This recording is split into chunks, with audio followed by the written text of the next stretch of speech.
नमस्कार, अस्सलामुअलैकुम। कैसे हैं आप? उम्मीद है बहुत अच्छे होंगे। मैं हूं इमरान खान और इमरान खान के साथ आखिर तक कनेक्ट रहिएगा इस वीडियो में और हमारे वीडियो को सबसे पहले लाइक कर दीजिए, यही आपसे गुजारिश है। बात एक बार फिर सीरिया की करते हैं। HTS यानी हयात तहरीर अल शाम के दहशतगर्द पहले अलेप्पो की तरफ बढ़े, अलेप्पो शहर पर कब्जा किया।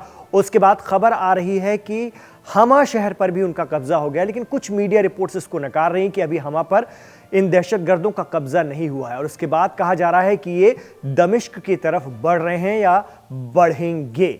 इस बीच मिडिल ईस्ट के मामलों पर बारीकी से नजर रखने वाले जानकार कहते हैं, ये बात हम नहीं कहते, वो जानकार कहते हैं कि असद सरकार जो है सीरिया की, बशर अल असद सरकार, उन्हें ऑफर आया है पश्चिम की तरफ से, जिसमें कहा गया है कि आप ईरान का साथ छोड़ दीजिए और इस्राइल की मुखालफत छोड़ दीजिए, आपकी कुर्सी और ताकत दोनों बनी रहेंगी। लेकिन सीरिया के प्रेसिडेंट बशर अल असद ने इस ऑफर को ठुकरा दिया है। पहले हम आपको ये बात सुनवाते हैं और उसके बाद आपको बताएंगे कि क्यों अरब मुल्कों की नजर में चुभते हैं सुन्नी अलवी मुस्लिम सीरिया के सदर बशर अल असद। इस खराब हालात में जब बशर असद का तख्ता पलटने के लिए उनके यहाँ हमले हो चुके हैं, अलेप्पो कब्जा हो चुका है, हमा की तरफ बढ़ रही है वो टेररिस्ट ऑर्गेनाइजेशन तकफीरी फोर्सेस जो जिनका ताल्लुक दाइश से और HTS जैसी दहशतगर्द तंजीमों से है, ऐसे मौके पर भी एक ऑफ़र की गई अमेरिका की तरफ से कि तुम अगर ईरान का साथ छोड़ दो और इजराइल के ख़िलाफ़ बोलना बंद कर दो तो हम तुम्हारी हुकूमत को ही बचा लेंगे और जो तुम चाहते हो तुम्हारे ऊपर से सारे सैंक्शन हटा लेंगे, तुम्हारी कुर्सी बनी रहेगी। लेकिन बशर असद ने इस बात को एक्सेप्ट नहीं किया। तो साल 2011, 12, 13 में भी सीरिया में भारी बगावत हुई थी। अरब स्प्रिंग के झोंके में सीरिया की बशर अल असद सरकार को जिहाद के नाम पर पलटने की, उसका तख्ता पलटने की पूरी कोशिश की गई, इसके लिए पूरी ताकत लगाई गई।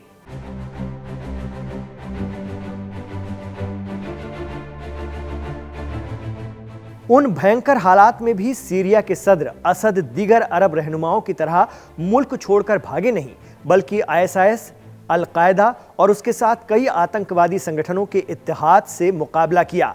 10-11 साल बाद आज फिर हालात वही हैं और सीरियन प्रेसिडेंट अब भी राजधानी दमिश्क में मौजूद हैं। इस बीच असद सरकार ने ईरान से मिलिट्री सपोर्ट मांगा है और यह करीब करीब तय है कि ईरान ऐसा करने जा रहा है। वहीं रूस ने जबरदस्त हमले करके बता दिया है कि असद अकेले नहीं हैं। जी हां, अकेला नहीं है सीरिया। एक तरफ मिडिल ईस्ट के तमाम अरब मुल्क और उनके पक्के दोस्त अमेरिका और इस्राइल, और दूसरी तरफ वाहिद अरब मुल्क सीरिया, जो मस्जिद अक्सा की लड़ाई में सिर्फ लानत मलामत नहीं कर रहा है, बल्कि इसके लिए आगे आने वालों को फुल सपोर्ट करने का दावा करता है। यह बात मंजरे आम पर है, किसी से छिपी हुई नहीं है। ईरान के अलावा सीरिया ही एक ऐसा अरब देश है जो फिलिस्तीन पर 2 स्टेट थ्योरी को नहीं मानता। वो आज भी इस बात पर कायम है कि फिलिस्तीन सिर्फ फिलिस्तीनियों का है। अब सीरिया न फिलिस्तीन का मुद्दा छोड़ने को तैयार है न ईरान को। ऐसे में इस्राइल से समझौते कर चुके और करने जा रहे अरब मुल्कों की नज़र में सीरिया का चुभना लाजमी है। देखिए, बशर असद जो सीरिया के हुक्मरान हैं वो अरब हैं, लेकिन उसके बावजूद भी अरब हुक्मरानों को इसलिए वो चुभते हैं, उसकी बुनियादी वजह यह है कि एक तो वो ईरान के साथ हैं और दूसरे वो इजराइल के खिलाफ हैं।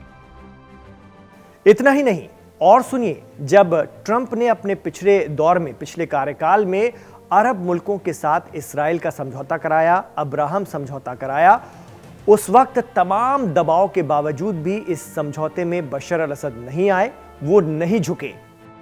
यही वजह है कि करीब 40 साल से भी ज्यादा वक्त से सीरिया के इख्तिदार पर बने हुए असद परिवार को कुछ गलतियों के बावजूद भी वहां की आवाम का सपोर्ट है। इसलिए इस बार बशर अल असद सीरिया की सत्ता से बाहर हो जाएंगे, ये कहना जल्दबाजी होगा, क्योंकि अब भी सीरिया के लोग असद को जिहाद के नाम पर दहशतगर्दी करने वालों के मुकाबले एक बेहतर मुतबादिल, बेहतर विकल्प मानते हैं। दरअसल अरब मुल्क जहां पर ज्यादातर किंगडम है, वो अपने इलाके या आसपास ऐसे किसी भी मुल्क को नहीं चाहते, नहीं पसंद करते जो उस मुल्क का दोस्त हो जहां रेवोल्यूशन हुआ हो। हम बात कर रहे हैं ईरान की, जिसके साथ बशर अल असद के वालिद हाफिज असद तब खड़े रहे जब वहां बड़ा बदलाव हुआ। ईरान में भी पहलवी राजशाही का तख्ता पलट हुआ। ये देख सारे अरब मुल्क घबरा गए, कहीं इस्लाम के नाम पर हमारे यहां भी ये ना हो जाए। किस्मत से उनके पास तेल की दौलत थी, तो अमेरिका और यूरोप के वो लाडले बने और अपनी सरकारों की हिफाजत की गारंटी भी मिली ऑयल की बिना पर हुई दोस्ती से। लेकिन शाम या सीरिया और वहां की असद हुकूमत ने अरब दुनिया के दीगर ममालिक से अलग राह अख्तियार की। सीरिया और उसकी सरकार को अरब मुल्क इसीलिए भी पसंद नहीं करते क्योंकि एक नई आंधी में जब अरब दुनिया के कई देश अपने यहाँ सहाबा, अहले बैत, अंबिया और बुजुर्गाने दीन की निशानियों को मिस्मार कर रहे थे, बुलडोजर चलाए जा रहे थे, तब असद हुकूमत ने उनकी हिफाजत की, उन्हें तोड़ने निकले दहशतगर्दों की चैन को भी तोड़ा और खदेड़ा था।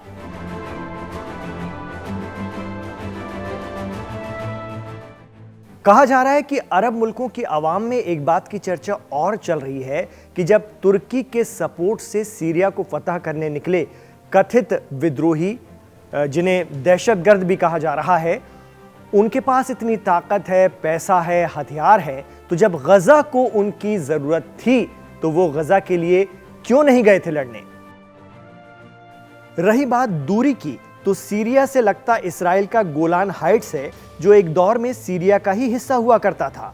जब यमन इतनी दूर से गजा के लिए लड़ रहा है तो फिर इन्हें क्या दिक्कत थी।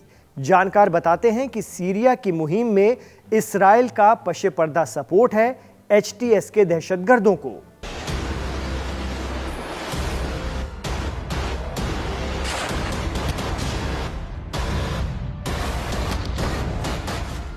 बहरहाल इस बीच इराक की पॉपुलर मोबिलाइजेशन फोर्स के लड़ाके पहुंच गए हैं सीरिया की फोर्स की मदद करने दहशतगर्दों के खिलाफ।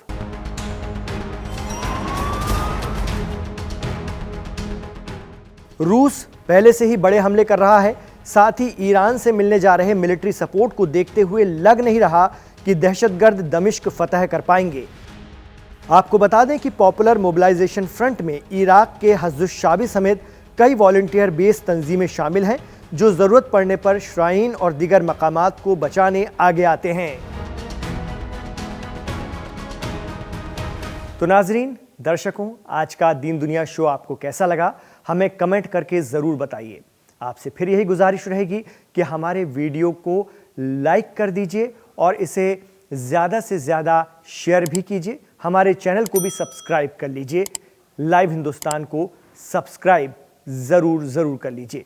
इमरान खान के साथ आखिर तक कनेक्ट रहने के लिए आपका बहुत बहुत शुक्रिया। हमें अपनी दुआओं में याद रखिएगा।